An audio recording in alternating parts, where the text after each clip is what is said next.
네, 오늘 우리에게 주시는 하나님 말씀은 마가복음 6장 17절에서 29절의 말씀입니다. 마가복음 6장 17절에서 29절. 네, 함께 합독하겠습니다. 전에 헤롯이 자기가 동생 빌립의 아내 헤로디아에게 장가든 고로 이 여자를 위하여 사람을 보내어 요한을 잡아오게 가두었으니 이는 요한이 헤롯에게 말하되 동생의 아내를 취한 것이 옳지 않다 하였습니다. 헤로디아가 요한을 원수로 여겨 죽이고자 하였으되 하지 못한 것은 헤롯이 요한을 의롭고 거룩한 사람으로 알고 두려워하여 보호하여 또 그의 말을 들을 때에 크게 번민을 하면서 또 달갑게 들음이르라. 마침 기회가 좋은 날이 왔으니 곧 헤롯이 자기 생일에 대신들과 천부장들과 갈릴리의 귀인들로 더불어 잔치할세. 헤로디아의 딸이 친히 들어와 춤을 추어 헤롯과 그와 함께 앉은 자들을 기쁘게 한지라. 왕이 그 소녀에게 이르되 무엇이든지 내가 원하는 것을 내게 구하라 내가 주리라 하고 또 맹세하기를 무엇이든지 내게 구하면 내 나라의 절반까지도 주리라 하거늘 그가 나가서 그 어머니에게 말하되 내가 무엇을 구하리이까 그 어머니가 이르되 세례 요한의 머리를 구하라 하니 그가 곧 왕에게 급히 들어가 구하여 이르되 세례 요한의 머리를 소반에 얹어 곧 내게 주기를 원하옵나이다 하니 왕이 심히 근심하나 자기가 맹세한 것과 그 앉은 자들로 인하여 그를 거절할 수 없는지라. 왕이 곧 시병 하나를 보내어 요한의 머리를 가져오라 명하니 그 사람이 나가 옥에서 요한을 목베어 그 머리를 소반에 얹어다가 소녀에게 주니 소녀가 이것을 그 어머니에게 주니라. 요한의 제자들이 듣고 와서 시체를 가져다가 장사하니라. 아멘.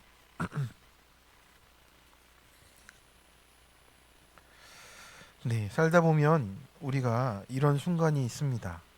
네, 병원에서 의사 선생님이 잘라 말했어요. 이제 술 끊으시라고. 네, 본인도 잘 압니다. 네, 끊어야죠.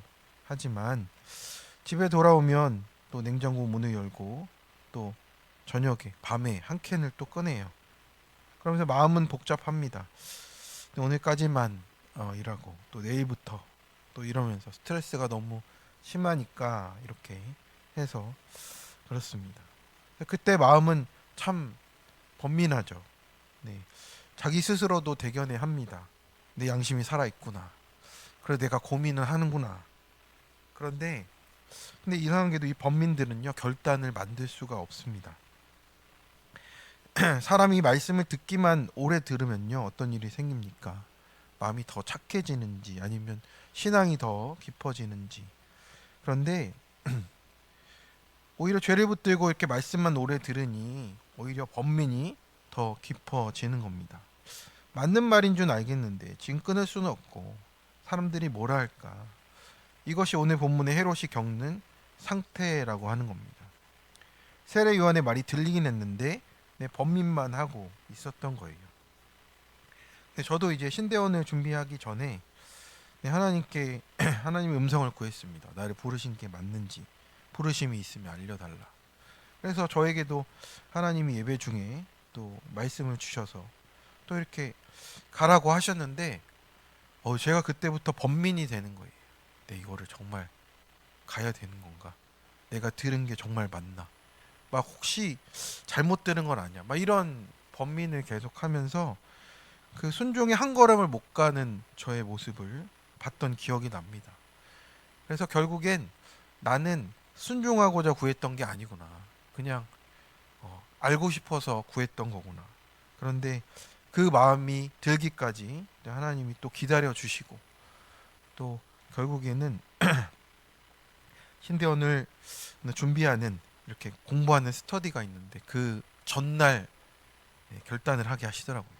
그렇구나. 가야 되는 거구나.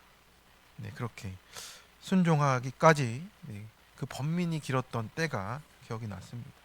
왜 번민할까 생각해 보니까 계산하는 거더라고요. 계산하고 이게 맞나 안 맞나 괜히 그렇게 한번 찔러보고 하는 저의 불순종이 불신앙이 있었습니다. 성도 여러분, 번민은요 결국엔 나로부터 시작된 거예요. 회개를 대신할 수가 없습니다. 말씀 앞에서 마음만 복잡해지고 순종이 없다면요 결국 죄가 우리를 끌고 가는 거예요. 오늘 아침 주님은 번민으로 버티지 말고 회개와 순종으로 나오라 하십니다. 첫 번째입니다. 범민은 소용이 없고 회개와 순종의 길을 가야 합니다. 네, 본문의 시작은 세례 요한이 감옥에 갇힌 이유를 보여줍니다. 헤롯은 동생 빌립의 아내였던 헤로디아를 취했습니다. 요한은 단호하게 말했죠. 옳지 않습니다. 라고 그 앞에서 말했습니다. 선지자의 역할을 한 겁니다. 근데 여기서 놀라운 것은 헤롯이 요한을 의롭고 거룩한 사람으로 알긴 알았다는 거예요. 그리고 두려워하면서도 그 말을 달갑게 듣고 있었습니다. 그래서 헤롯은 말씀을 싫어한 것까지는 아니었던 것 같습니다. 이 사람이 혼혈인 사람이긴 한 유대인이긴 한데 그런 한계가 있었지만 오히려 말씀을 들으려고는 했어요. 그런데 문제는 20절에 보면 어떻습니까? 그의 말을 들을 때 크게 번민하면서도 달갑게 들으미러라. 번민은 했는데 회개는 안 했다는 거예요. 말씀을 듣고 마음이 불편해지는 건 은혜의 시작일 수가 있죠. 그런데 그 불편함이 죄를 끊는 결단과 순종으로 나아가지 않으면 번민은 결국 죄의 재료가 되는 거예요. 내가 이렇게 괴로워하는데 라는 감정을 통해서 나 혼자 카타르시스를 느끼는 거고 내 죄를 정당화하기 시작하는 거예요. 진료를 받으러 갔을 때 의사가 정확히 말하죠. 이 약을 꼭 드시라고. 그런데 집에 약봉지를 놓고는 쳐다만 보는 겁니다. 약이 쓰다던데 부작용이 있다던데 바쁘니까 나중에. 그러면 병이 낫습니까? 그러니까 진단이 정확해도 처방대로 안 하면 병이 그대로인 것이잖아요. 술을 끊지 못할 때 그래도 마음으론 괴로워합니다. 관계를 정리하지 못할 때 나도 힘들어요. 나도 고민합니다. 돈과 욕심을 내려놓지 못할 때 알아요 목사님. 그런데 현실이 이렇습니다. 이 헤롯의 범민은요, 우리와 똑같은 것 같아요. 회개의 문 앞에서 계속 맴도는 것이 말씀은 들었는데 우리의 적용이 나오질 않는 겁니다. 좋은 강의로만 들으면요, 말씀이 말씀으로 들리지 않고 범민만 남게 되는 겁니다. 그래서 말씀은 회개와 순종을 요구하는 칼입니다. 그래서 죄는 어떻게 합니까? 기회가 좋은 날을 기다리는 거예요. 결국 잔치 자리에 술과 분위기와 사람들 속에 헤롯이 번민했던 것은 아무 의미 없이 소용없이 무너지는 겁니다. 헤로디아는 오래 품은 원한을 실행할 기회를 붙잡았어요. 딸을 통해서 요한의 머리를 요구하게 만든 것이죠.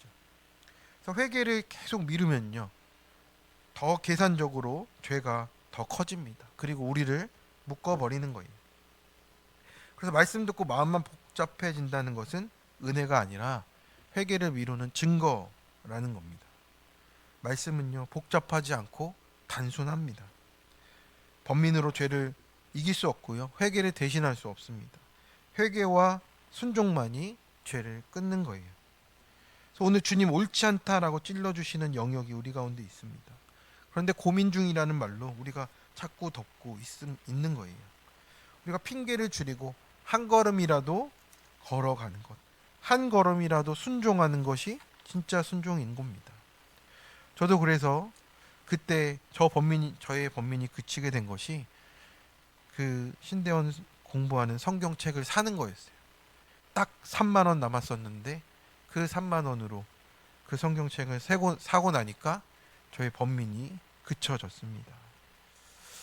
적용 질문입니다. 요즘 말씀으로 나에게 옳지 않다 찔러주시는 영역은 무엇입니까? 그 문제를 고민 중 형편상하며 번민하는 이유가 무엇입니까? 오늘 번민을 그치기 위해 내가 진실로 회개해야 할 것 하나는 무엇입니까? 두 번째입니다. 충동과 체면에 휩싸일 때가 말씀을 들어야 할 때예요. 26절이 우리의 현실적인 태도들을 보여줍니다. 26절이에요. 왕이 심히 근심하나 자기가 맹세한 것과 그 앉은 자들로 인하여 그를 거절할 수 없는지라. 그러니까 헤롯은 근심을 합니다. 양심이 있어서 번민도 했어요. 그런데 멈추지를 못하는 겁니다.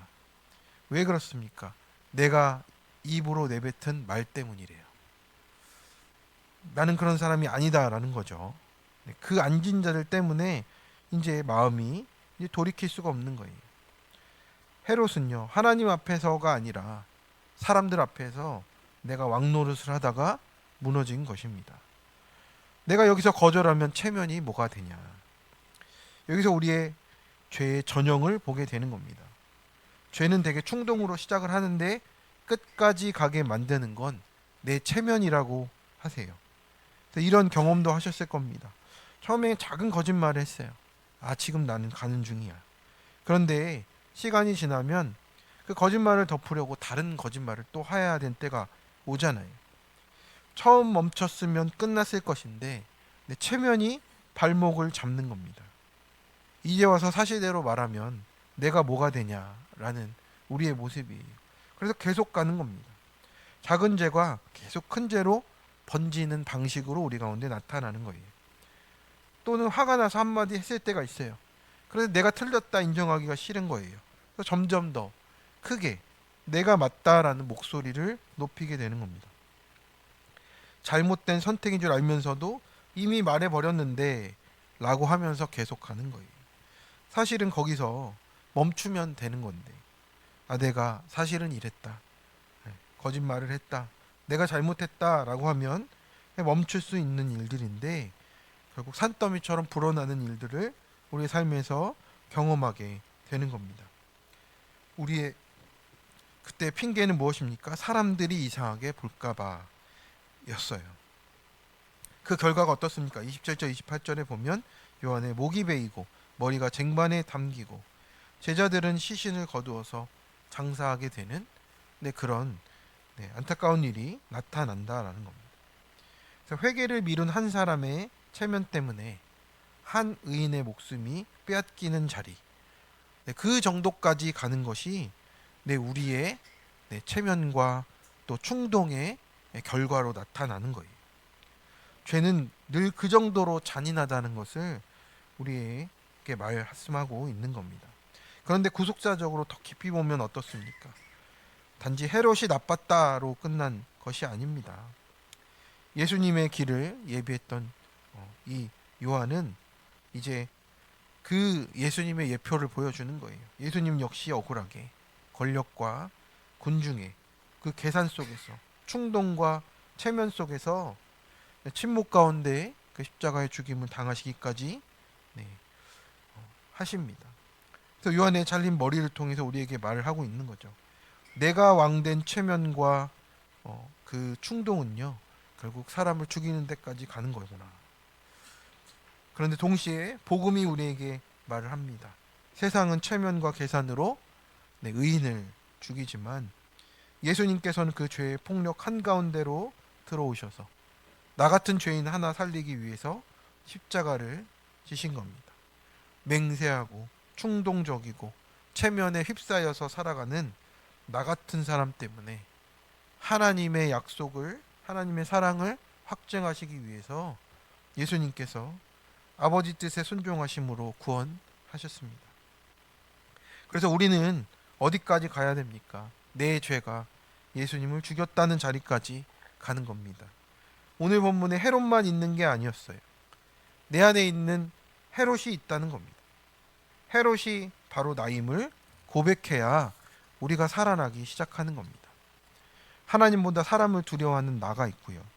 죄를 끊기보다 체면을 지키려는 내 모습이 있고 말씀을 듣고도 순종하지 않는 내 모습이 있습니다. 그런 나를 살리시려고 예수님이 십자가를 지셨습니다. 성도 여러분, 오늘 제목 그대로입니다. 우리가 번민만 하고 무시하고 계속 달리면 결국 사고가 나는 겁니다. 하지만 그 신호를 붙잡고 주님께로 돌아서면, 멈춰서면 그 번민은 회개의 출발선이 된다라고 하십니다. 번민에서 멈추지 말고 회개로 돌이키기를 원합니다. 충동과 체면이 몰려올 때 그때가 오히려 말씀을 붙잡아야 할 때라고 하는 겁니다. 그래서 주님 오늘도 우리에게 말씀해 주십니다. 이제는 번민만 하는 헤롯의 길이 아니라 말씀 앞에서 내가 틀렸습니다 회개하고 순종하여 살아나는 길로 나아가시는 성도님들 되시기를 간절히 축원합니다. 적용 질문입니다. 내가 말씀을 떠올리기 전에 이미 끌려가는 내 충동과 체면은 무엇입니까? 이미 말해버렸으니 못 물러나 하면서 계속 끌고 가는 일은 무엇인가요? 오늘 나에게 주님께서 멈춰라 하실 때 구체적으로 어떻게 적용을 하시겠습니까? 네, 우리 이 시간 기도하겠습니다. 하나님 아버지, 네, 오늘 우리에게 말씀을 주심을 감사를 드립니다. 하나님, 헤롯이 말씀을 듣고 번민을 했다고 합니다. 번민을 하는 것이 내가 양심적인 것 같고 내가 괜찮은 사람 같아 보이지만 사실은 하나님 앞에서 이리저리 계산하고 내가 순종하는 대가를 치르지 않는 그 모습임을 오늘 깨닫게 하십니다. 번민만 한 결과가 하나님 의인을 죽이는 데까지 가는 것이 나의 모습이고 헤롯의 모습입니다. 하나님, 번민이 소용이 없고 회개와 순종의 길을 가라고 하셨습니다. 말씀으로 나에게 옳지 않다 찔러 주시는데도 하나님, 내 뜻이 맞다 하며 계속 걸어가고 또 고민 중이라고 형편상이라며 돌이키지 않는 우리의 모습을 주님 앞에 내어놓사오니 하나님 용서하여 주시고 회개의 길을 가게 하여 주시옵소서. 하나님, 우리가 충동과 최면에 휩싸이는 우리의 모습이 있습니다. 말씀이 그때 들리지가 않는 우리의 모습입니다. 하나님, 성령께서 그때 그 순간에 함께하여 주셔서 내게 말씀이 깨닫게 하여 주시옵시고 그러므로 말미암아 회개의 순종의 길을 가는 우리가 되어지도록 오늘 하루를 붙잡아 주시고 인도하여 주시옵소서. 그래서 충동과 체면이 몰려올 때 말씀을 붙잡는 때임을 우리가 기억하게 하시고 내가 틀렸습니다. 회개하며 순종하며 살아나는 길로 나를 살리고 또 남도 살리는 하나님, 그 오늘 하루가 되어질 수 있도록 오늘 내가 붙잡았던 그 모든 것들을 그 하나를 내려놓고 순종하는 우리가 되도록 인도하여 주옵소서. 오늘도 우리 함께 하시는 주님을 찬양하오며 예수 그리스도의 이름으로 기도드립니다. 아멘.